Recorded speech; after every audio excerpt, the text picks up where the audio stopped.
I was raised by three women, all from my mother's side. Three strong, confident, and beautiful women. My great grandmother, she was the first woman that I called mother, not because I never saw my mother, but I never knew that my mother was my mother. My great grandmother raised me until I was 6 years old. My great grandmother decided that, she's had kind of enough in terms of raising me, and it was about time that my mother took me. So, at 7 years old, I was sent to boarding school. And when I came home for the holidays, it was up to whoever or whichever relative was available to take me in. Reason being, my grandmother was busy being a community nurse in the Maasai land, and my mother was too busy with her job and her life. So it was up to who's up for the grabs to take this kid and have her for the holidays, and then she'll go back to school. I remember in one of those holidays where I had to be, moved from one relative to another, I was at my uncle's place, and when I was at my uncle's place for the holidays, he sexually molested me. I never told anyone. I went back to school, and because I knew the next holidays it would be my grandmother's turn to take me in, so I was like, you know what, I'll tell her then. So when the time came, holidays, I was sent to my grandmother's place, and I told her the story of what had happened at my uncle's place. And I don't know if it's because I've come to understand from many stories that I've heard from people, maybe it's a society thing, people don't believe kids. And when I told her what happened with my uncle, what she did was she called my mother, and I would say they ganged up, and I had a beating of a lifetime for being an imaginative kid. Like, how could I think that of my uncle? And so it was decided, you know what, since you're being too imaginative, there's no need for you to go back to your uncles. What you need is from now henceforth, when you come for the holidays, you'll be going to your grandmother's. And so it was. And every holiday, I'll go to my grandmother's place. And my grandmother was everywhere within the Maasai land. This time it will be Suswa, next time it will be Ewaso, the next time it's Narok, Naivasha, anywhere that she was. So I was never long enough anywhere to make any childhood friends. And I took up to writing, and writing helped me. And that became my companion. Books became my friend, or writing became my friend, and that is how I started journaling my life. And I would say the only thing that saved me at that time was my writing. It came in handy. I started writing poetry, I started writing drama, I started writing plays for the school, and I loved acting. And it became my to-go-to in terms of, like, if I could live someone else's character, then I could avoid everything else that was happening in my life back at home. And I excelled at it.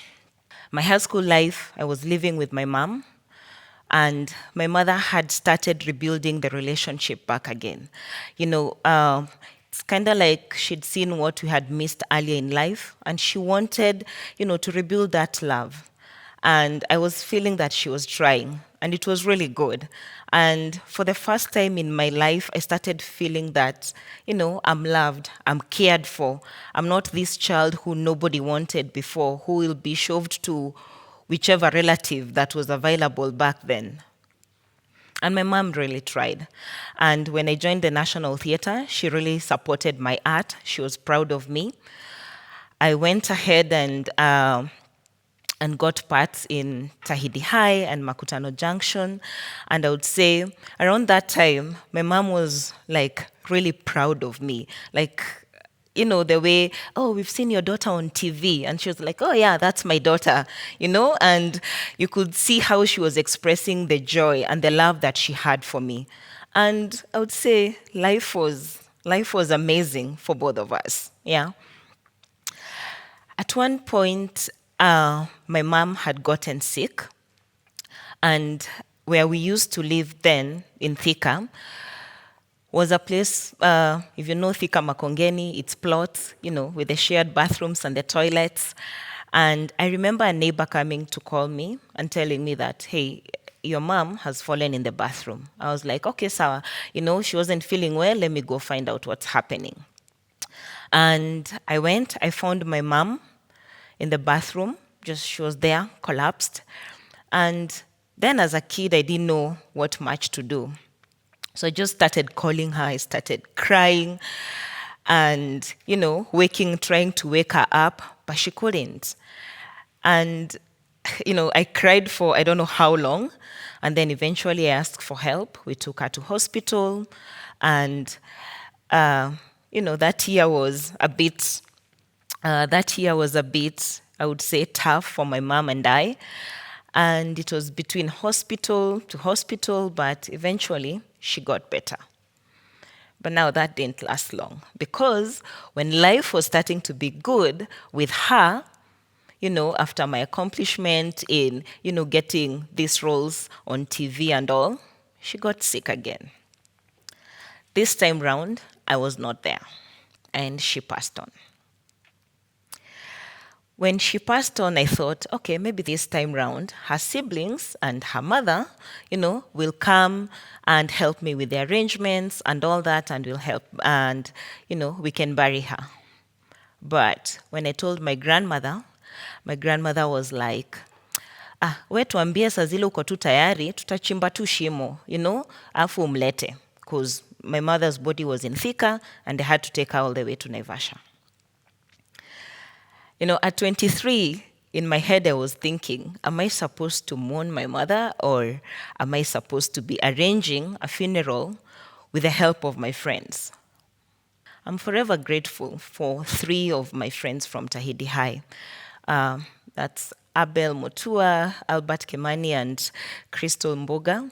I'm forever grateful to you because the 3 of them were there with me through the arrangements and until the time that we laid my mom to rest.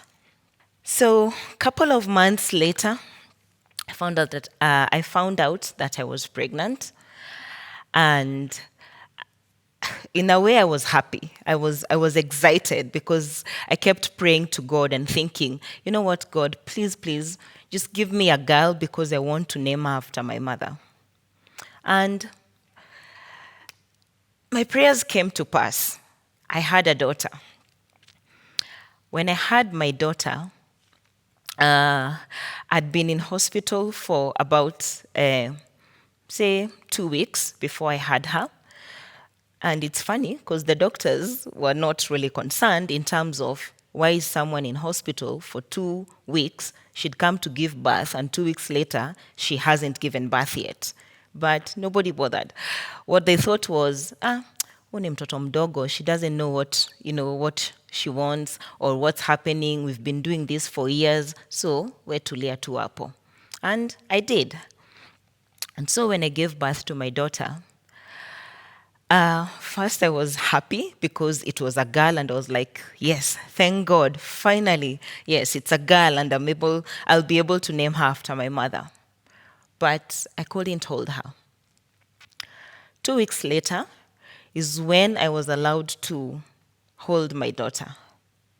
The reason was her health was fragile, and I didn't learn until later that she had acquired cerebral palsy.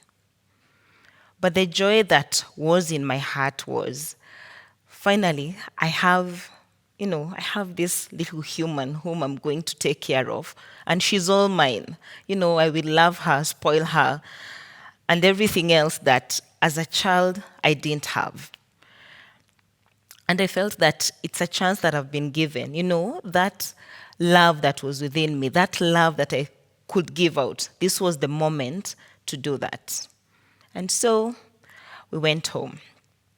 I would say today, my daughter's name is Joanna. Today, she's the happiest, most loving person that is there. And for those who've met her, they know. She's the kind, I look at her every day and joy fills me. It's like she came to remind me that, there's love in the world. And she's my little bundle of what gives me joy and what gives me hope. So after Joanna was born, acting wasn't really going well for me. So I quit acting and decided to work in a restaurant. So the first job that I got was as a waitress. But what caught my eye when I walked into that restaurant was the bar. And it didn't take long for me being a waitress. I applied to go behind the bar. The reason that I would say I had, or my eye caught the bar, was I saw art behind the bar. And as an artist, I felt, that is the place that I want to be. I want to be able to make those drinks. I want to be able to entertain people because I felt, that was my calling. But this will be entertaining in a different way, creating art in a different way, creating drinks through my art. And so I joined the bar. And 7 years down the line, I would say my hard work came to pay. And in 2016, I was crowned the Kenyan Best Bartender of the Year for 2016. That was after winning the Diageo Reserve Global Bartender Competition.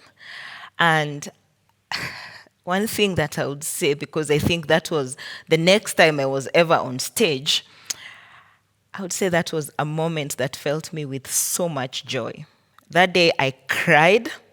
I don't think I've ever cried that much in my life. But come to think of it right now, it's like it was a moment I was happy and I also mourned my mother at the same time.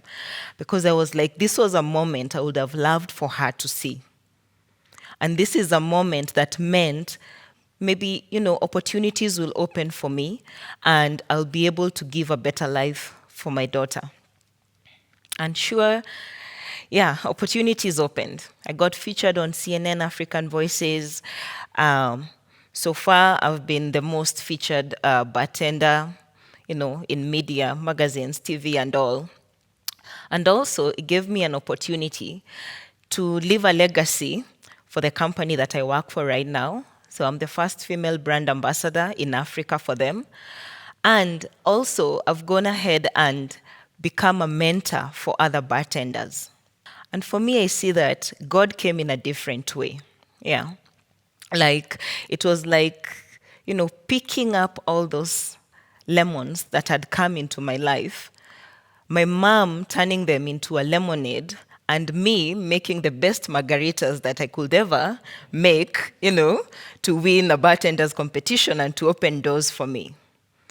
I feel it's a chance that I've been given to be able to pass on what I've learned to the bartenders that I mentor, and also a chance at love for my daughter, to better myself for her, to take out all the darkness that was in my childhood and not shadow it on her, but to show her the light, that it's the sun that is lighting unto us. I feel that for me, that light at the end of that tunnel was not a train, but an opportunity to make it better. Thank you.